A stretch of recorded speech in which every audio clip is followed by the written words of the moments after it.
ఈ వెలుగును ప్రకాశింపచేసి వారిని అద్దరికి చేర్చిన దేవుడవై ఉన్నాం. వారిని విడిపించి సరైన మార్గంలో నడిపించి శ్రేష్టమైన దేశానికి నడిపించిన దేవుడా.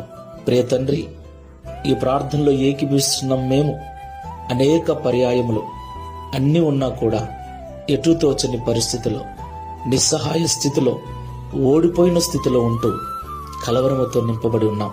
లోకం వైపు కాకుండా, డబ్బు వైపు, జ్ఞానం వైపు కాకుండా, మనుషుల వైపు కాకుండా నీ వైపు చూసినప్పుడు జీవపు వెలుగును మా మీద ప్రసరింపచేసి సరైన మార్గంలో నడిపించి విజయాన్ని మాకు అనుగ్రహించి మా ముఖములు ఎన్నడూ సిగ్గుపడకుండా మీరు మా ముఖములను పైకెత్తుకుని వారుగా చేస్తారని మాతో మాట్లాడినందుకు స్తోత్రాలు.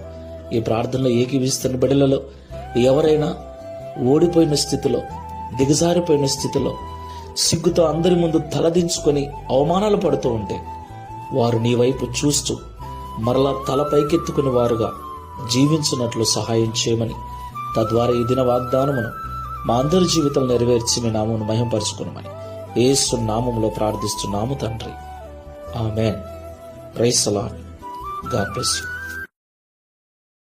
Download ShareChat.